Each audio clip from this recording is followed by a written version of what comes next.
이 시간 우리에게 주신 하나님의 말씀인 신약성경 누가복음 10장 말씀입니다. 신약성경 110페이지쯤 누가복음 10장 25절에서 37절까지 말씀입니다.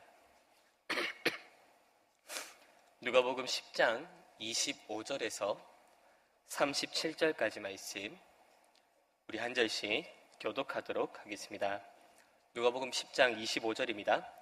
어떤 율법교사가 일어나 예수를 시험하여 이르되 선생님, 내가 무엇을 하여야 영생을 얻으리이까?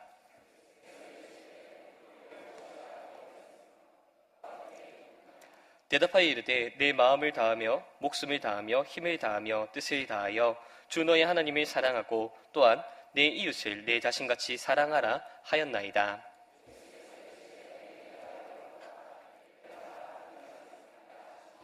그 사람이 자기를 옳게 보이려고 예수께 여짜오되 그러면 내 이웃이 누구니이까?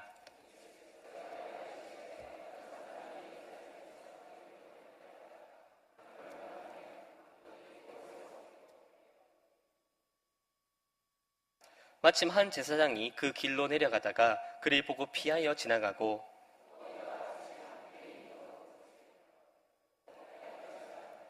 어떤 사마리아 사람인 여행하는 중 거기 이르러 그를 보고 불쌍히 여겨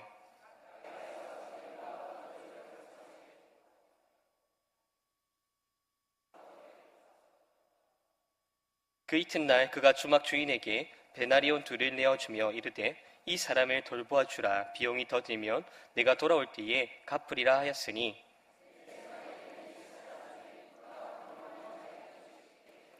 함께 읽겠습니다. 이르되 자비를 베푼 자니이다. 예수께서 이르시되 가서 너도 이와 같이 하라 하시니라. 아멘. 세계 1차 대전 당시에 끝나갈 무렵에 한 영국 군인이 부상당해 있는 독일 병사를 마주쳤습니다. 그때 이 영국 군인은 적군인 그 독일 병사를 쏘지 않고 그냥 보내주었는데요. 이는 민간인과 그리고 무기를 들지 않은 사람을 쏘지 않는다고 하는 소위 영국인의 기사도 정신을 발휘한 것이었습니다. 그는 1차 세계대전 이후에 영국 최고 무공훈장인 빅토리아 십자훈장을 받으며 영국의 전쟁 영웅으로 추대를 받습니다. 이 영국 군인의 이름은 헨리 텐디입니다. 이 헨리 텐디의 이름을 한 번쯤 들어보신 분들도 계실 것이고 혹은 아마 대부분은 처음 들어보셨을 것입니다. 그런데 이 헨리 텐디의 이름은 모르더라도 그가 살려주었던 이 독일 병사의 이름을 모르시는 분은 아마 아무도 없을 것입니다. 그때 이 텐디가 살려주었던 독일 병사의 이름은 제2차 세계대전의 주범으로 악명이 높은 아돌프 히틀러입니다. 역사에는 만약이란 없다라고 하는 격언이 있습니다. 과거에 누군가가 내렸던 어떤 선택이나 결정에 대해서 그가 그러지 않았더라면 혹은 그가 그렇게 했더라면 하는 식으로 어떤 추측을 하든 간에 그 이후에 역사의 결과에 대해서는 결코 속단하거나 단정 지을 수 없다라고 하는 의미의 그런 격언이지요. 하지만 그럼에도 불구하고 이 영국 군인의 결정에 대해서는 감히 이런 생각을 해보게 되는데요. 그것은 만약 그가 그 독일 병사, 즉 히틀러를 살려보내지 않았더라면, 그렇게 그를 살려보내지 않고 그대로 거기서 방아쇠를 당겼더라면 세계 역사는 어떻게 변했을까? 이런 궁금증이 생기는 것입니다. 만약 그렇게 했더라면 제2차 세계대전으로 인해 죽었던 600만 명 이상이 되는 유태인들과 그리고 9,400만 명 이상이 되는 군인과 민간인들의 운명이 어떻게 달라졌을까라고 하는 그런 생각을 해보게 되는 것입니다. 실제로 많은 사람들이 이런 생각을 해보았던 것 같습니다. 그리고 결국 사람들은 이러한 생각을 이 헨리 텐디의 결정에 대해서 히틀러를 쏘지 않은 사나이라고 하는 그런 이름을 지어주었고 이러한 제목으로 그와 그리고 히틀러와 관련된 이야기를 다룬 책까지 나오게 되었습니다. 자, 그렇다면 우리는 이 헨리 텐디의 이 결정에 대해서 어떻게 생각해야 되겠습니까? 민간인과 무기를 소지하지 않은 그 사람을 쏘지 않는다는 신념 아래에서 독일 병사를 살려줌으로써 전 세계를 세계 2차 대전이라고 하는 끔찍한 상황으로 몰아넣는 데 일조하게 된 이 헨리 텐디의 결정에 대해서 우리는 어떤 평가를 내려야 할까요? 자, 물론 방금 이 말에는 약간의 어폐가 있습니다. 왜냐하면 헨리 텐디는 그가 살려준 이 독일 병사가 훗날 제2차 세계대전에 대전을 일으키는 전범의 대표가 되리라고는 결코 알 수 없었을 테니 말입니다. 따라서 우리는 그가 2차 세계대전을 일어난 데에 일조했다라든지 그의 결정으로 인해서 수천만 명의 목숨이 이렇게 되었다라는 그런 식으로 이 텐디의 결정에 대해서 비난하거나 책임을 물을 수는 없을 것입니다. 대신 이렇게 질문을 바꿔볼 수 있을 것 같은데요. 그렇다면 만약 텐디가 그 1차 세계대전 당시 그 독일 병사와 마주친 그 상황으로 다시 돌아가게 된다면 그는 어떤 결정을 내려야 하겠습니까? 여전히 민간인과 무기 없이 부상당한 자를 쏠 수 없다라고 하는 그 신념을 지키는 것이 맞겠습니까? 아니면 전 세계를 전쟁의 위협에 빠뜨릴 그런 위협이 있는 인물로 여기면서 방아쇠를 당기는 것이 맞겠습니까? 사실 이에 대해서는 사람마다 참 다양한 입장을 가지고 있습니다. 이것은 단순히 개개인이 어떤 의견의 차이를 가지고 있나 정도가 아니라 철학자들과 윤리학자들 사이에서도 크게 의견이 나뉘는 부분입니다. 예를 들어서 윤리적 준칙 자체를 지키는 것을 가장 중요하다고 주장하는 도덕적 의무론자들에 의해서는 이 헨리 텐디의 결정이 아마 옳았다고 말을 할 것입니다. 대표적인 인물로는 독일의 철학자 임마누엘 칸트가 그 대표로 들 수 있는데요. 어떤 도덕적 행위에 뒤따라올 결과를 따지기보다는 지금 당장 어려움에 처해 있는 사람들을 도와주어야 된다는 것이 바로 이 도덕적 의무론자들의 주장입니다. 반면에 최대 다수의 최대 행복을 주장하는 공리주의자들이라고 하는 또 도덕적 어떤 이론자들이 있습니다.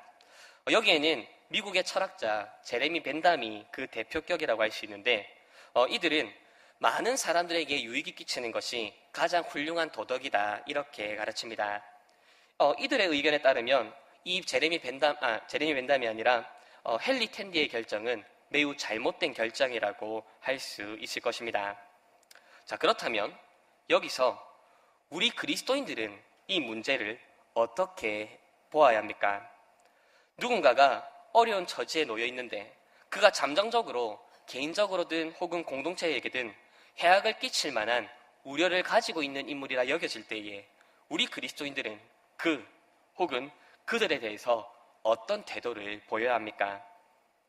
바로 이러한 도덕적 고민과 딜레마에 대해서 우리 그리스도인들의 기준으로 삼을 만한 본문이 있는데 그것이 바로 오늘 우리가 함께 읽어본 선한 사마리아인의 비유입니다.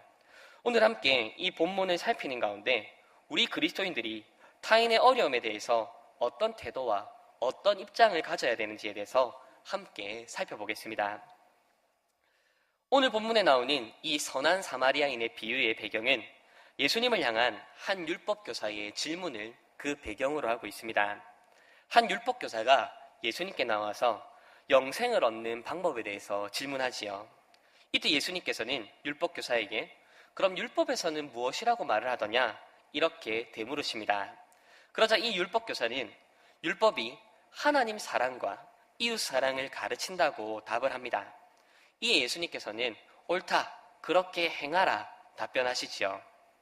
우선 이 대화를 통해 알 수 있는 사실 하나는 이 율법교사가 율법에 대한 바른 지식을 가지고 있었다는 것을 알 수 있습니다. 이 율법교사는 율법이 무엇을 가르치는지 예수님의 질문에 대해서 하나님 사랑과 이웃 사랑이라고 하는 율법의 핵심적인 내용을 아주 정확하게 답변을 했습니다. 이처럼 율법교사는 율법교사답게 이 율법의 가르침에 대해 바른 지식을 소유하고 있었지요. 이러한 평가는 네 대답이 옳도다라고 하는 예수님의 말씀을 통해서도 확인할 수 있습니다. 율법교사의 옳은 대답을 칭찬하신 예수님께서는 이제 그 율법교사를 향해 그러니까 이제 네가 아는 것을 행하라 말씀하십니다. 그런데 이때 율법교사는 그러면 내 이웃이 누구입니까? 이렇게 되묻습니다. 그리고 예수님께서는 이 율법 교사의 질문에 대한 답변으로서 드신 비유가 있는데 그것이 바로 오늘 우리가 읽은 선한 사마리아인의 비유입니다. 이미 다들 잘 알고 계시겠지만 이 비유에 대해서 잠시 살펴보겠습니다. 한 사람이 예루살렘에서 여리고로 내려가는 여행 중이었습니다. 그런데 가는 길에 그만 강도들을 만나가지고 가진 것을 다 빼앗기고 두들겨 맞고 거의 죽을 뻔한 상황에 놓여 있었습니다. 그런데 그때 이 강도 당한 사람 곁으로 세 부류의 사람이 지나가는데요. 첫 번째는 제사장이었고 두 번째는 레위인, 그리고 마지막으로 사마리아인이 지나갔습니다. 이때 제사장과 레위인은 그냥 그 사람을 피해 지나가지요. 하지만 사마리아인은 그 강도 만나 쓰러져 있는 자를 불쌍히 여기며 그에게 다가갑니다. 그는 우선 강도 당한 자에게 급한 응급처치를 한 다음에 근처 주막으로 데리고 가서 그를 돌봐주었습니다. 그렇게 강도 만난 자를 간병하노라 하룻밤을 꼬박 세운 이 사람은 당시의 성인 노동자의 이틀치 급여에 해당하는 2데나리온을 주막 주인에게 주면서 자신이 돌아올 때까지 이 강도당한 자를 돌봐줄 것과 혹시라도 추가 비용이 생기면 자신이 돌아와서 그 비용을 지불할 것을 약속하고 길을 나섭니다. 이것이 선한 사마리아인의 비유의 전반적인 내용인데요. 아마 다들 잘 아시는 내용이라 생각을 합니다. 얼핏 보면 이 비유의 핵심 메시지는 너희도 사마리아인과 같이 어려운 사람의 이웃이 되어 주어야 된다, 이런 내용이 되겠지요. 물론 그것이 오늘 본문의 결론인 것은 분명합니다. 하지만 단순히 위와 같은 결론만 얻어간다면 예수님께서 이 비유를 통해 전달하고자 하는 그 진리를 놓칠 위험이 있는데요. 그리고 더 나아가서 예수님께서 하시는 이 말씀을 앞에서 우리가 언급했었던 도덕적 의무론자들의 어떤 윤리적이고 도덕적인 가르침과 이 예수님의 비유를 별 다르지 않는 그런 결과를 만들게 될 위험이 있습니다. 따라서 우리는 이 비유에서 단순히 너희도 사마리아인처럼 어려운 이웃을 도와라 라고 하는 결론만 알고 그칠 것이 아니라 예수님께서 이 비유를 통해 지적하시고자 하는 내용이 무엇인지 알아야 됩니다. 자, 그렇다면 이 비유에서 예수님께서 지적하시고 드러내시고자 하신 그 의미는 무엇입니까? 그것은 바로 예수님께 질문하고 있는 이 율법 교사의 율법을 대하는 태도를 예수님께서 지적하고 계신 것입니다. 좀 더 쉽고 분명하게 말을 하자면 지금 율법 교사는 율법을 당장 실천하고 순종해야 될 하나님의 명령으로 여기고 있는 것이 아니라 그가 이 율법을 사변적인 연구와 논쟁의 주제로 삼고 있음을 예수님께서 지적하고 드러내고 계신 것입니다. 오늘 본문 29절 말씀을 보면 율법교사가 예수님께 누가 내 이웃입니까? 라고 하는 이 질문을 하는 동기가 무엇인지 우리에게 말을 해주는데요. 그 동기는 바로 자기를 옳게 보이기 위함이라고 말을 합니다.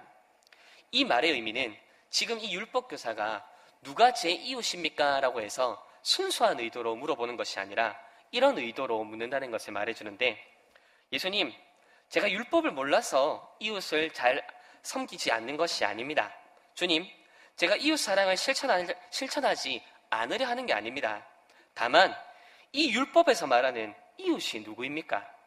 제가 율법 교사이니 다른 율법 교사들이 제 이웃일까요? 아니면 제가 유대인이니 유대인들이 제 이웃이겠습니까? 예수님, 제가 이웃 사랑을 하고 싶긴 하지만 이웃이 정확하게 명확하게 누군지 율법이 알려주지 않으니 도무지 율법을 실천할 길이 없습니다. 이웃이 누구인지만 알면 저도 이웃 사랑을 실천할 수 있지 않겠습니까? 지금 이런 식으로 말을 하고 있다는 것입니다. 이에 예수님께서는 그러한 율법교사의 태도를 지적하기 위해서 선한 사마리아인의 비유를 듭니다. 이 비유에서 많은 사람들이 놓치는 것이 하나 있습니다. 그것은 예수님의 비유에는 율법교사의 질문에 대한 직접적인 답변이 주어지지 않는다는 사실입니다. 즉, 율법교사의 이웃이 될 만한 사람이 누구인지에 대한 답변이 예수님께로부터는 주어지지 않는다는 것이지요. 혹시나 하는 분들은 한번 살펴보았으면 좋겠습니다. 비유에 등장하는 사람들 중에 율법 교사의 이웃이 될 만한 사람이 누구겠습니까? 제사장일까요? 레위인일까요? 아니면 사마리아인일까요? 그것도 아니면 강도 만난 자이겠습니까? 물론 결론적으로는 강도 만난 자의 이웃이 되어 주어야 된다라는 것이 결론이겠지만, 적어도 예수님께서 직접 이 사람이 네 이웃이다라고 하는 말씀은 하지 않으십니다. 대신 예수님께서는 이 비유를 마친 후에 되려 이렇게 질문하시는데요. 36절 말씀입니다. 내 생각에는 이 세 사람 중에 누가 강도 만난 자의 이웃이 되겠느냐? 누가 강도 만난 자의 이웃이 되겠느냐? 이처럼 예수님의 비유에 등장하는 것은 율법 교사의 이웃이 아니라 강도 맞는 자의 이웃입니다. 예수님께서 물으시는 것은, 예수님께서 말씀하시는 것은 네 이웃이 이 사람이다라고 하는 것이 아니라 강도 맞는 자의 이웃이 누구이겠느냐라고 하는 질문이지요. 자, 그러면 왜 예수님께서는 율법 교사의 질문에 대해서 바로 답변해 주시지 않으시고 오히려 위와 같은 비유를 드시면서 도리어 질문을 하시는 것일까요?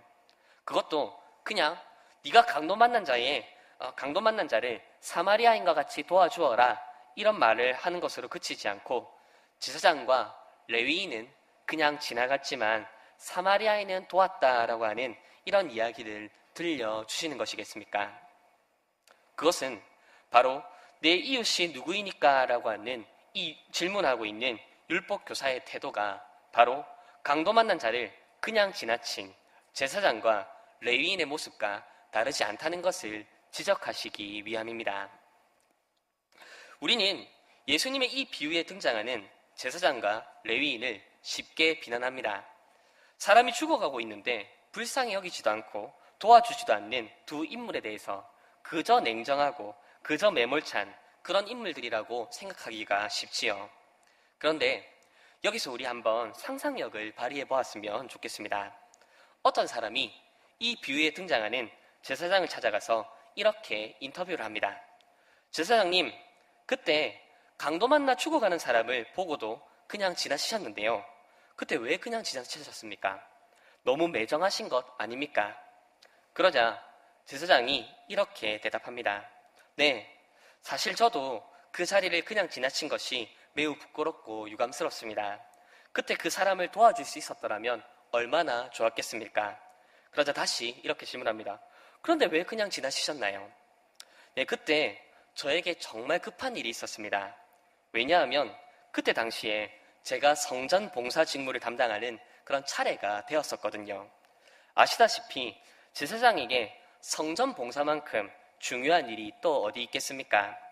더군다나 그때 그 사람은 거의 죽어가고 있는 것처럼 보였습니다.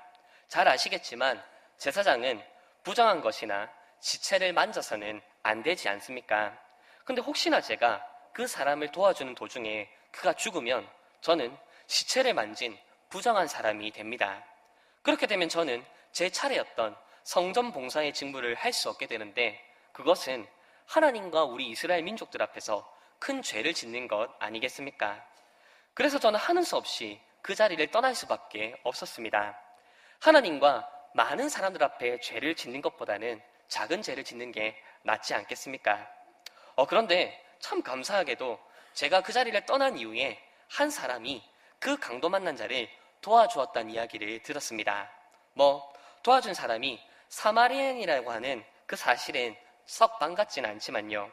어쨌든 제가 그 자리를 피한 덕분에 그 사람도 도움을 받았고 저 역시도 제사장으로서의 성전 봉사의 직무를 감당하지 못하는 그런 불상사가 일어나지 않았으니 잘 해결된 것 아니겠습니까? 이것도 다 우리 하나님의 도우심과 은혜가 아닐까요? 자, 만약 제사장이 위와 같은 이유들을 말을 한다면 우리는 어떻게 대응해야 되겠습니까? 제사장이 이렇게까지나 이유들을 대고 그렇게 설명을 하는데 우리는 제사장의 그 강도 만난 자를 지나친 행위를 정당하다고 말을 해줄 수 있겠습니까?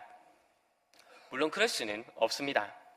만약 제사장에게 위와 같은 이유가 있다고 해서 이 제사장이 지나친 그 행동을 정당화시킬 수 있다면 애초에 예수님께서 이런 비유를 들지 않으셨겠지요. 다만 여기서 우리가 생각할 것은 제사장 나름대로 강도 만난 자를 도와주지 않을 이유가 있었다는 사실입니다. 레위인 나름대로 강도 만난 자를 도와주지 않을 이유가 있을 수 있다는 사실입니다. 이것을 다르게 표현하면 우리 각 사람 나름대로 이웃사랑을 실천하지 않을 저마다의 이유를 가지고 있을 수 있습니다. 그리고 이것은 오늘 본문에 등장하는 율법교사도 마찬가지입니다. 지금 이 율법교사가 묻는 것은 이웃사랑을 실천하려고 하는데 도대체 이웃이 누구냐는 것이지요. 자신이 율법을 모르는 것도 아니고 율법을 안 지키려고 하는 게 아니라 이 율법이 정확하게 말하는 내용이 너무 복잡하기 때문에 자신은 할 수 없다라는 것입니다. 그런데 아마 이 율법교사는 평생 이웃사랑을 실천하지 못하지 않았을까 생각이 듭니다. 우선 그는 예수님께서 이웃의 기준을 제시해 주지 않았기 때문에 이웃이 누군지 알지도 못했을 뿐더러 다른 하나는 혹시나 누군가가 이웃은 바로 이러이러한 사람입니다 라고 말을 해 주었다 하더라도 이런저런 핑계를 대며 그런 사람은 제 이웃이 아닙니다 라고 말을 하며 이웃사랑을 실천하지 않았을 것입니다.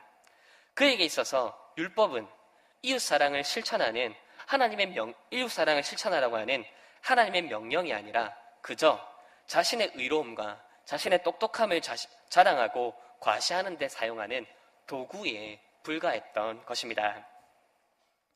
그런데 바로 이 율법 교사와 같은 모습이 혹 우리 안에 있지 않습니까? 우리 주변에 어려움을 당한 자들을 대하는 태도에서 이러한 모습이 우리 가운데도 나타나고 있지 않습니까? 특히 자칭 한국 기독교를 대표한다고 하는 분들의 입술에서 그들의 설교와 발언에서 이런 모습들을 종종 발견하는 것 같습니다. 대표적으로 최근 이슈가 되고 있는 제주도 난민 문제를 대하는 데 보이는 우리 한국 기독교계의 모습에서 우리는 바로 이 율법 교사와 같은 그리고 제사장과 같은 그런 모습들을 발견합니다. 그들은 이렇게 말을 하지요. 난민들은 통제가 제대로 이루어지지 않기 때문에 사회적으로 큰 무리를 일으킬 수 있다. 난민들이 들어오면 우리나라의 국민들의 실업 문제가 더 심각해질 수 있다. 난민들을 받아들이다 보면 우리가 세금을 더 많이 내야 된다. 난민들이 들어오면서 이슬람 종교와 같은 여러 나쁜 종교들을 퍼뜨리다 보면 그것이 우리 기독교에 매우 위험하다. 이런 여러 가지 소문과 루머들을 언급하며 난민 문제에 대해서 굉장히 부정적인 인상을 심어줍니다. 그리고 그 최전선에 바로 한국교회를 대표하는 여러 유명 목사들과 그들이 소속된 단체들이 있지요. 물론 우리는 이 난민 문제를 결코 단순하게 바라보아서는 안 됩니다. 난민을 수용하는 것으로 인해 일어날 사회적, 경제적, 문화적 변화 그리고 그로 인해 발생할 여러 가지 문제와 혼란들에 대해서 우리는 결코 단순하게 접근해서는 안 됩니다.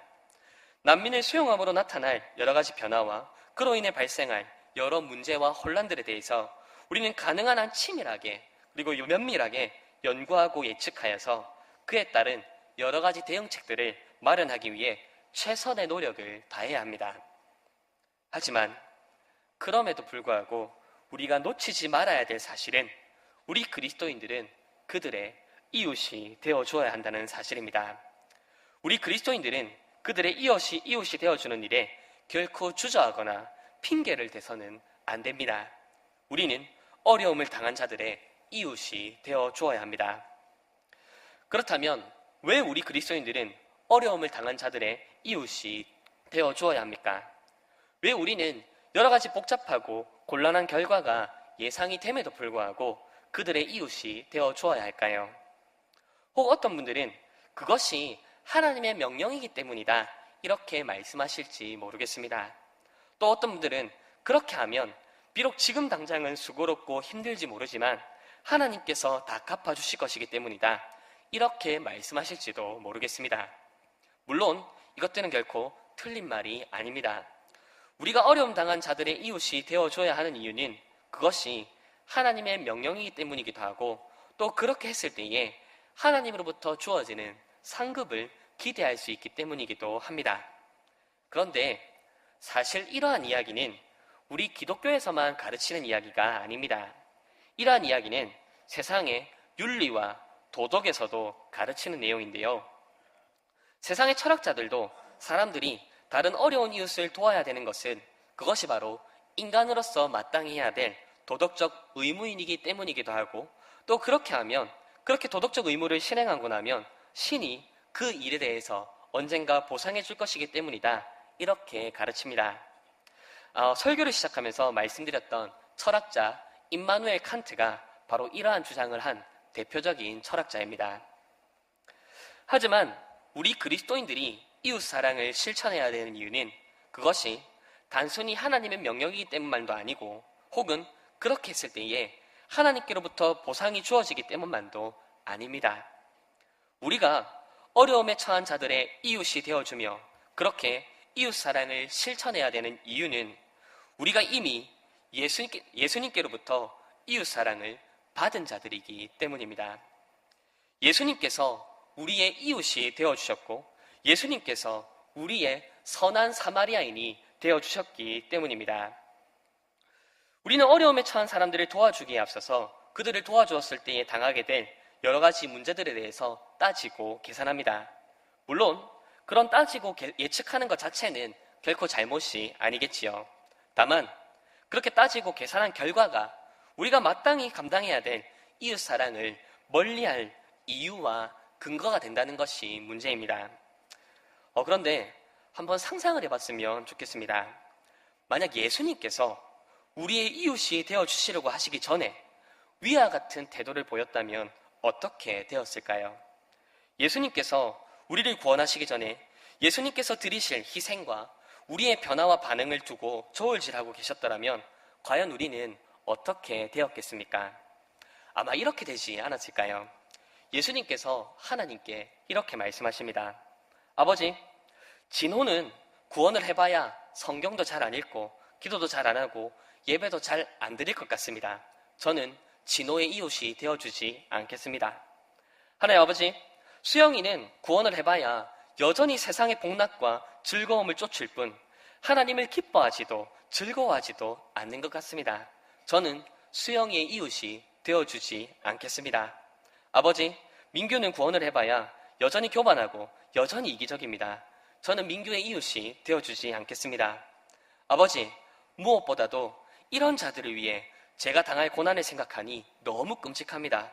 또 제 목숨을 내어주기도 너무 아깝습니다. 하나님 아버지, 저는 저들의 이웃이 되지 않겠습니다. 만약 예수님께서 이러한 태도를 보이시며 우리의 이웃이 되어주시기를 거절하셨다면 과연 우리는 하나님의 자녀라 불릴 수 있었겠습니까? 만약 예수님께서 우리를 위한 선한 사마리아인이 되어주시지 않으셨더라면 우리가 가서 너도 이와 같이 하라라고 하는 이 명령을 받을 수나 있었겠습니까? 이처럼 우리 그리스도인들이 다른 사람의 이웃이 되어 주어야 되는 가장 큰 이유는 그것이 그저 하나님의 명령이 때문이거나 혹은 그렇게 하면 하나님께로부터 상급이 주어지기 때문이 아닙니다. 우리가 온갖 손해와 수고와 어려움 가운데서도 누군가의 이웃이 되어 주어야 하는 이유는 우리가 이미 예수님께서 우리의 이웃 되어 주심에 그 은혜를 받아 누리고 있는 자들이기 때문입니다. 예수님께서 우리의 이웃이요 우리의 선한 사마리아인이 되어 주셨기 때문에 우리는 다른 이웃들에게 이웃이 되어 주는 것이지요. 이제 설교를 마무리 지으려고 하는데 설교를 마무리 짓기에 앞서서 한 가지 일화를 살피도록 하겠습니다. 우리가 오늘 설교를 통해 다룬 내용과 비슷한 내용으로 한 크로아티아 출신의 신학자가 1990년대에 강연을 했습니다. 하나님이 그리스도 안에서 우리를 끌어안으셨으니 우리도 원수를 끌어안아야 된다라고 하는 주제의 강연이었는데요. 그 강연이 끝나자 한 신학자가 다른 신학자가 손을 들고 이렇게 질문합니다. 그렇다면 당신은 채트닉을 끌어안을 수 있습니까? 여기서 말하는 채트닉은 악명 높은 세르비아라고 한 나라의 전사 집단의 이름입니다. 이 집단은 1990년대에 크로아티아와의 전쟁 중이었는데 그때 당시 민간인들을 수용소로 몰아넣는가 하면 여성들을 강간하고 교회를 불사르며 도시를 파괴하는 끔찍한 일들을 저지른 집단이 바로 이 체트닉입니다. 이 질문을 받고 나서 이 크로아티아 출신의 신학자는 깊은 고민에 빠집니다. 자신은 과연 그 원수와도 같은 이 전사 집단을 용납할 수 있을지, 만약에 용납한다면 자신의 크로아티아인으로서의 그 정체성은 어떻게 되는지, 그리고 그러한 용납을 과연 무엇이 정당화시켜줄지 등에 대해서 고민하지 않을 수 없었던 것이지요. 그렇게 깊은 고민 끝에 이 신학자는 이렇게 답변합니다. 아니요, 저는 아마 그렇게 하지 못할 것 같습니다. 하지만 그리스도인으로서 그렇게 할 수 있어야 된다고 생각합니다. 혹 어떤 분들은 이 신학자의 답변을 비겁하다고 느끼실 분이 계실지 모르겠습니다. 열심히 원수를 품어야 된다고 실컷 강연을 해놓고 자기 자신은 할 수 없다, 꽁무니를 빼는 그런 인상을 주기 때문이지요. 하지만 적어도 이 신학자는 원수를 용납하고 품는 것이 그리스도인이 하지 않아도 되는 그런 일이라고 말하지는 않습니다. 그는 자신은 할 수 없을지 모르지만 원수를 용납하는 것은 그리스도인으로서 마땅히 할 수 있어야 되는 일임을 분명하게 천명합니다. 그의 이러한 태도는 자기를 의롭게 보이려 하면서 율법의 허점을 찾는 그런 율법 교사의 태도가 아니라 오히려 자기의 부족함을 인정하면서도 예수님께서 하신 명령, 하나님께서 하신 그 명령만큼은 결코 틀리지 않았다는 것을 우리에게 인정하는 모습을 보여주시어, 그리고 우리 그리스도인들의 이웃 사랑에 대한 태도 역시도 마찬가지여야 합니다. 지금 이 사회는 온갖 통계와 자료, 그리고 사례와 정보들을 통해 우리가 어려움에 처한 자들의 이웃이 되지 않아도 되는 이유, 되지 말아야 하는 이유, 될 수 없는 이유들에 대해서 끊임없이 말하며 우리를 설득할 것입니다.